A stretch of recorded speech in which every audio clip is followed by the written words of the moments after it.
Antes de Israel se tornar uma nação poderosa, antes dos reis, dos profetas e das batalhas que moldaram a história bíblica, havia um grupo de famílias marcadas por promessas, conflitos e destinos que atravessariam séculos. 12 nomes, 12 histórias, 12 heranças que nasceram dentro de um mesmo lar e se tornaram os alicerces espirituais de tudo o que viria depois. Mas o mais fascinante é que cada tribo carrega um pedaço da personalidade, das escolhas e até das dores dos filhos de Jacó. As 12 tribos não são apenas divisões geográficas, são símbolos vivos de fé, fracasso, coragem, redenção e propósito.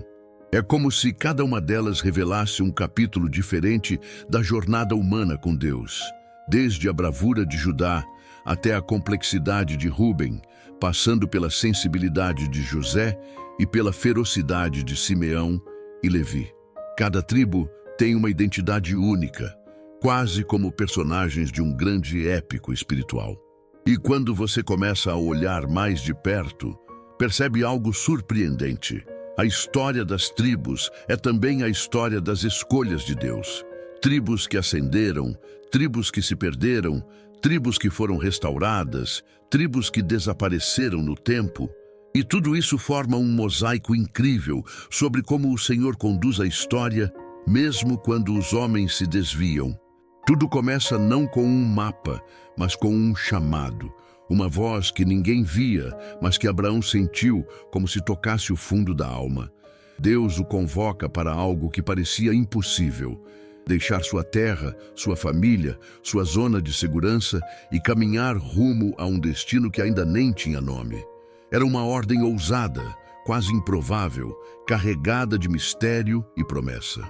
A promessa de Deus era ousada, uma descendência incontável, uma terra abençoada, um nome engrandecido. Era algo totalmente impossível aos olhos humanos, especialmente considerando a idade avançada de Abraão e a esterilidade de Sara. Mas Deus não depende da lógica. Ele trabalha com fé e a fé começa onde termina a segurança. Abraão teve que aprender isso passo a passo. Durante anos, nada parecia acontecer. O tempo passava, a esperança quase se esgotava. Mas foi exatamente aí que o improvável aconteceu. Nasceu Isaque, o filho da promessa, o herdeiro do pacto. Quando tudo parecia tarde demais, Deus mostrou que sua fidelidade não tem prazo de validade. Ele age no tempo exato, o dele, não o nosso. E às vezes, esse tempo exige espera com confiança. A história de Abraão não é só um capítulo antigo da Bíblia. Ela é um lembrete poderoso. Se Deus te chama, Ele vai te sustentar no caminho, mesmo que você não enxergue o final. Comece a aplicar isso hoje. Há algo que você precisa entregar, um lugar que precisa sair, uma fé que precisa ativar. Deus ainda chama pessoas dispostas a caminhar sem GPS. E o mais incrível é que essa promessa não parou em Abraão. Ela se tornou um fio invisível, ligando gerações, profetas, reis e até o próprio Messias. Mas essa conexão só começa a ganhar forma com um homem chamado Jacó, que descobriria que seu nome não era o fim da história, mas o começo de uma nova identidade. Jacó não era exatamente o tipo de pessoa que você esperaria ver estampando um selo da fé. Astuto, competitivo, enganador, parecia mais pronto para um reality show do que para liderar uma nação. Mas Deus não escolhe pelo currículo, Ele olha o coração. E o coração de Jacó, apesar de falho, tinha algo raro: sede por bênção. E foi isso que mudou tudo. Uma noite, sozinho no deserto, Jacó teve um encontro que mudaria sua história. Ele lutou com um homem misterioso até o amanhecer, determinado a não soltá-lo sem receber algo em troca. Essa cena é mais do que simbólica. É a alma humana se agarrando a Deus em busca de propósito. E ali, no meio da luta, veio a transformação. Teu nome não será mais Jacó, mas Israel. A partir daquele momento, Jacó não era mais apenas um nome entre gerações. Ele se tornou Israel, o patriarca das 12 tribos que moldariam o destino espiritual da humanidade. Cada filho seu representaria não só uma descendência física, mas um destino profético. Não era mais sobre ser esperto, agora era sobre ser parte de algo eterno, um povo com identidade e missão. Mas vale dizer, a família de Jacó estava longe de ser perfeita. Ciúmes, rivalidades, traições, parecia um drama familiar de novela das 21h01. E mesmo assim, foi através deles que Deus decidiu construir sua promessa. Isso nos mostra que até relacionamentos quebrados podem carregar propósitos divinos. Deus trabalha com vasos imperfeitos para mostrar sua perfeição. Se você já se sentiu inadequado, marcado por erros, preso a um passado bagunçado, lembre-se de Jacó. Porque o que Deus fez com ele, ele ainda faz hoje. Ele transforma nomes, histórias e destinos. E por meio desses 12 filhos, ele plantaria as sementes de uma nação. Mas antes de se tornarem tribos, haveria um destino surpreendente reservado a um dos irmãos, José. Entre os 12 filhos de Jacó, havia um que se destacava, José. Ele não era o mais velho, nem o mais forte, mas carregava algo raro, sonhos grandes demais para serem ignorados. Enquanto os irmãos cuidavam do rebanho, ele sonhava com estrelas se curvando diante dele. Pode parecer arrogância, mas na verdade era profecia disfarçada de visão. E visão incomoda quem vive só com os pés no chão.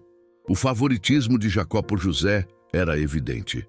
A túnica colorida que ele ganhou não era só um presente bonito, era um símbolo de honra, quase um selo de liderança antecipada.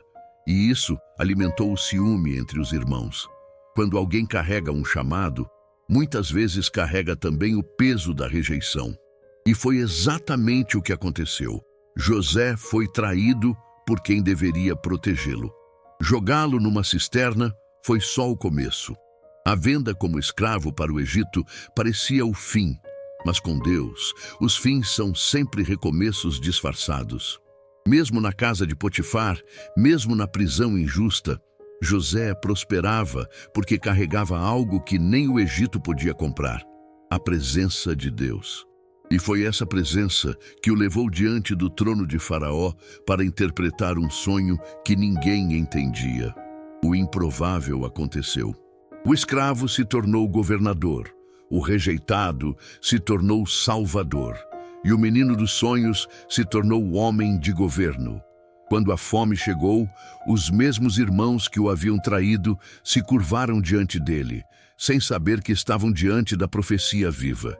E José, em vez de vingar-se, perdoou, porque quem tem identidade profética entende que o propósito é maior do que a dor. A história de José é um lembrete poderoso. O seu chamado pode te colocar em poços, mas também te levará a palácios. E às vezes, a estrada até a promessa passa por rejeições e injustiças. Mas não se engane, Deus usa o quebrado para alimentar multidões. E através de José, uma nova etapa da promessa seria plantada dentro da terra do Egito. Com José no comando, o Egito se tornou refúgio para a família de Jacó. O que começou com 70 pessoas cresceu como um rio em época de cheia. As 12 tribos de Israel se multiplicaram até virarem uma multidão. Mas com o tempo, a memória do favor se perdeu, e um novo faraó viu os hebreus como ameaça. O povo que chegou como bênção foi transformado em escravo. Foram mais de 400 anos de opressão, tijolos e silêncio, um tempo em que parecia que Deus havia se esquecido da promessa. Mas ele nunca esquece. No deserto de Midian, uma sarça ardente pegava fogo sem se consumir. Ali, Deus chamou Moisés, o libertador improvável, um fugitivo com passado problemático, mas escolhido para mudar o destino de uma nação. Vieram as pragas, uma a uma, como se a própria criação estivesse lutando ao lado dos hebreus. Quando o sangue foi passado nos umbrais, a morte recuou. E então, finalmente, o povo saiu do Egito, levando ouro, promessas e uma herança invisível. a fé que nasceu na opressão. Mas antes de chegar à liberdade total, havia um mar para atravessar, e Deus o abriu. No deserto, Deus não apenas alimentou o povo com maná, ele entregou algo ainda mais sagrado, os 10 mandamentos. A lei não era só um conjunto de regras, era a identidade escrita de um povo. A aliança foi selada com um povo que ainda aprendia a confiar. Mas, como sempre, onde há promessa, há também provações. A mesma geração que viu milagres murmurou e caiu no caminho.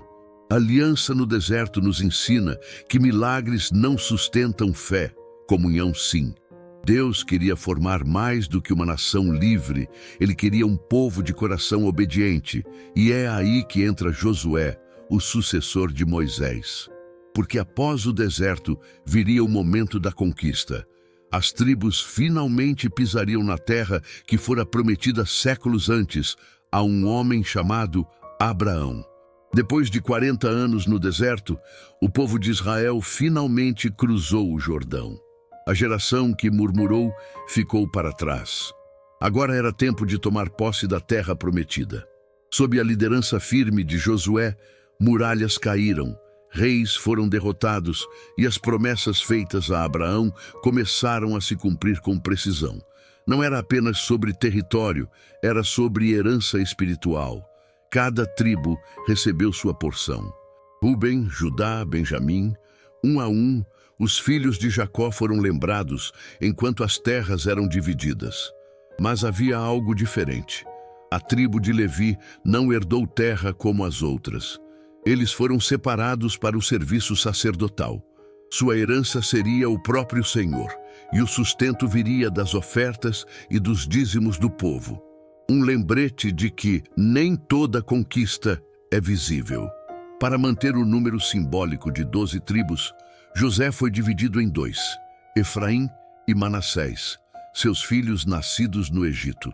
Com isso, a contagem permaneceu intacta, mas com um toque profético. O que era uma única linhagem se desdobrou em 2 frentes de liderança. É como se Deus estivesse dizendo, eu multiplico até o que foi ferido. E José, o rejeitado, virou 2 tribos. A geografia de Canaã se transformou em um mapa profético. Judá ficou ao sul, com território estratégico. Efraim e Manassés ocuparam partes centrais e ao norte. Benjamim ficou entre Judá e Efraim, uma ponte entre reinos futuros. Cada posição tinha um propósito. Nada foi aleatório. Nem a terra, nem os limites. Tudo apontava para o que ainda viria. Esse momento de distribuição foi mais que uma divisão de terra. Foi o início da concretização de uma identidade nacional. Um povo que antes era escravo agora caminhava como tribos organizadas, com bandeiras, líderes e propósito. Mas como toda herança, o que é recebido com honra precisa ser mantido com obediência. E foi aí que o cenário começou a se dividir, literalmente. Antes de partir, Jacó reuniu seus 12 filhos e liberou sobre cada um deles palavras que iam além da paternidade. Eram declarações espirituais, diagnósticos da alma e vislumbres do futuro. Ele não entregou conselhos genéricos, mas profecias afiadas. E isso mudou tudo. Porque quando um pai que andou com Deus fala, o céu presta atenção, Ruben, o primogênito, tinha o direito natural da liderança. Mas Jacó viu algo mais profundo, instabilidade. Impetuoso como as águas, não serás o principal, declarou. O erro de Ruben com a concubina do pai selou seu destino. Simeão e Levi, por sua violência ao vingar Diná, também perderam lugar. A bênção que poderia coroá-los agora os espalharia entre as tribos. Mas então veio Judá. Jacó o exaltou com palavras poderosas. O cetro não se apartará de Judá. Foi como um selo messiânico. Dali viria Davi, dali viria o Messias. Judá não era perfeito, mas tinha algo que os outros não. Arrependimento, coragem, liderança. O nome dele ecoaria em guerras, louvores e até nas genealogias do Novo Testamento. Dan foi comparado a uma serpente, símbolo de astúcia, mas também de perigo.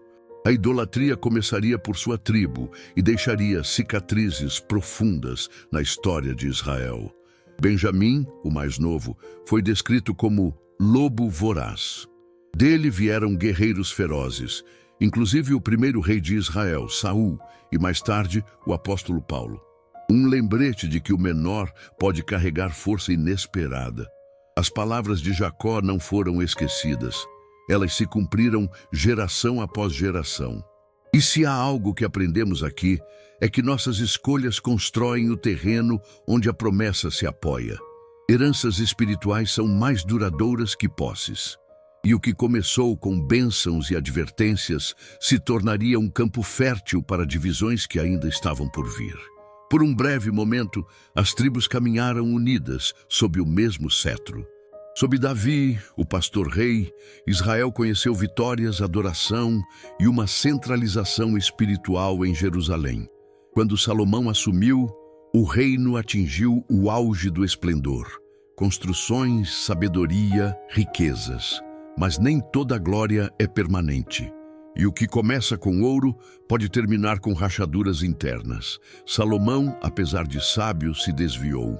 Casamentos políticos o levaram à idolatria, e o coração, que antes adorava a Deus, passou a dividir altares com deuses estranhos.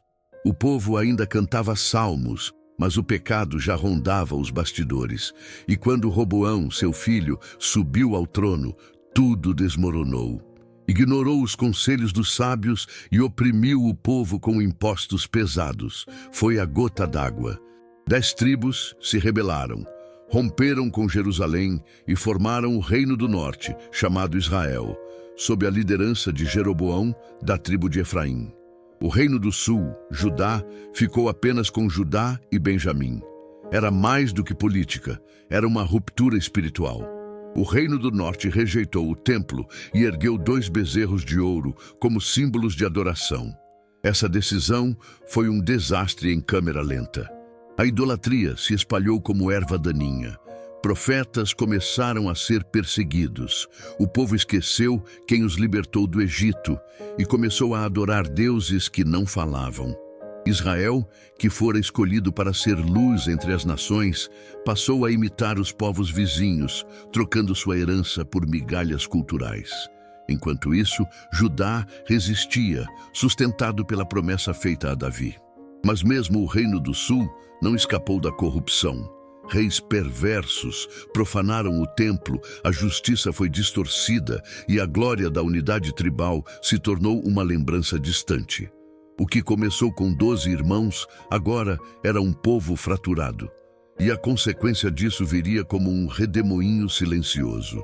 A rebelião espiritual do Reino do Norte não ficou impune. Deus enviou profetas como Elias, Eliseu, Amós e Oséias para alertar o povo, mas os avisos foram ignorados. Altares pagãos se multiplicaram, e o coração das tribos se afastou de vez do Deus que os tirara do Egito. Era como se tivessem trocado a aliança eterna por um contrato vencido com deuses de barro. Então, em 722 a.C., o juízo veio com brutalidade. A Síria, império cruel e expansionista, invadiu Samaria, capital de Israel. Cidades foram destruídas, famílias separadas, e as 10 tribos do norte foram levadas cativas para terras distantes. O que não foi morto, foi assimilado. O que não foi assimilado, desapareceu. Era o silêncio mais alto que Israel já tinha ouvido. Essas são as chamadas 10 tribos perdidas de Israel. Até hoje, estudiosos tentam rastrear seus vestígios. Algumas teorias apontam para descendentes entre os persas, indianos, africanos e até nativos americanos. Mas a verdade é que a Bíblia não dá um paradeiro definitivo. Elas sumiram da história humana, mas não do plano divino. Deus não perde ninguém que carrega um nome em sua aliança. Esse mistério é mais do que um enigma arqueológico. É um lembrete profético. Às vezes, aquilo que se perde diante dos olhos continua vivo no coração de Deus. Mesmo sem bandeiras, sem terra, sem genealogia visível, Há algo no espírito das tribos que resiste ao tempo. E há promessas que só fazem sentido quando vistas com olhos proféticos, não históricos. Talvez esse seja o maior mistério. Como algo tão grandioso pode desaparecer assim? Ou será que não desapareceu? E se as tribos perdidas estiverem entre nós, não como um povo, mas como uma promessa adormecida, prestes a despertar? E se Deus estiver esperando a hora exata para trazê-las de volta ao centro da história? E é aí que entra um certo profeta chamado Ezequiel. Em meio ao exílio e à desolação, Deus levanta um profeta com visões que ultrapassavam o presente. Ezequiel não apenas denunciava o pecado, ele enxergava além do colapso. Em uma de suas visões mais impactantes, ele vê um vale cheio de ossos secos. Era a imagem perfeita da esperança morta, do fim irreversível. Mas Deus pergunta: Filho do homem, poderão viver estes ossos? O que se segue é uma cena poderosa. Ossos se juntam, tendões se formam, carne cobre o que antes era pó, e o fôlego de vida invade aquele exército. Deus explica: esses ossos são toda a casa de Israel. Não apenas Judá, não apenas Benjamim, mas também as tribos que haviam sumido da história. Aquelas que todos pensavam extintas, Deus ainda via como parte viva de seu plano. Logo depois, Deus dá outra ordem a Ezequiel. Toma uma vara e escreve nela por Judá. Toma outra vara e escreve por José, vara de Efraim, e por toda a casa de Israel, e une-as em tua mão. O símbolo é claro: o que foi dividido será restaurado. Judá e Efraim, sul e norte, visível e esquecido, tudo será reunido novamente em um só povo. Essa promessa vai muito além de política ou território. Ela fala sobre reconciliação espiritual, sobre restaurar identidades partidas, curar raízes quebradas e reunir o que foi fragmentado por séculos.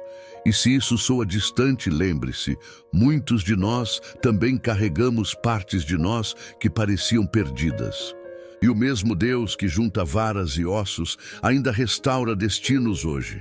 Mas enquanto 10 tribos desapareceram nas sombras da história, 3 permaneceram firmes, como pilares silenciosos sustentando a identidade de Israel: Judá, Benjamim e Levi. Elas não escaparam da dor, nem foram poupadas dos juízos, mas sobreviveram. E sobreviver não foi coincidência, foi preservação divina. Judá, a maior entre as remanescentes, carregava uma herança que não podia se perder. A linhagem real, a promessa de um rei eterno, o cetro que não se afastaria até que viesse aquele a quem ele pertence. Mesmo em ruínas, Judá ainda respirava a expectativa do Messias.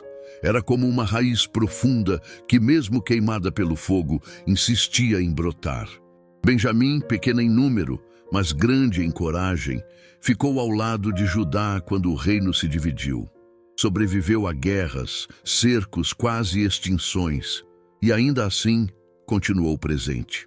Do coração de Benjamim saíram líderes, guerreiros, profetas e, mais tarde, até apóstolos como Paulo, que carregou o evangelho até os confins do império. E havia os levitas, a tribo que não tinha território próprio, porque seu território era Deus. Espalhados entre o povo, eles preservaram o sacerdócio, o culto, as festas, os cânticos, os sacrifícios. Foram eles que mantiveram viva a chama da memória espiritual de Israel, quando quase tudo o mais se apagou. Enquanto as 10 tribos se dissolviam, os levitas seguravam a arca da identidade, não a arca física, mas a espiritual. Essas 3 tribos se tornaram o núcleo do que hoje chamamos de judeus. Elas são o fio que nunca se rompeu, o remanescente que Deus preservou para que a história não fosse apagada. Mesmo quando o templo caiu, quando os babilônios queimaram os muros, quando o exílio parecia o fim de tudo, essas tribos permaneceram. E quando a Babilônia caiu, foram elas que voltaram, reconstruíram Jerusalém, levantaram o segundo templo e mantiveram viva a esperança messiânica que atravessaria mais 5 séculos até chegar a Belém. É por isso que no tempo de Jesus, o povo ainda era chamado de judeus, não por causa das 10 tribos perdidas, mas por causa das tribos preservadas. Elas carregavam a tocha da aliança, enquanto o restante estava espalhado pelos ventos. E o mais impressionante é que, mesmo incompletas, Deus usou essas tribos remanescentes para mudar o mundo inteiro. Porque quando Deus mantém um remanescente, Ele não precisa de muito. Ele precisa apenas de algo que permaneça em suas mãos. Judá, Benjamim e Levi não eram numerosas como as tribos do norte, mas eram suficientes. Foram suficientes para sustentar o Messias, suficientes para guardar as Escrituras, suficientes para testemunhar o cumprimento das promessas. E num plano maior, muito maior, são elas que aguardam o momento em que Deus reunirá toda a casa de Israel, perdida e preservada, dispersa e sobrevivente, numa restauração tão grande quanto a visão do Vale dos Ossos Secos.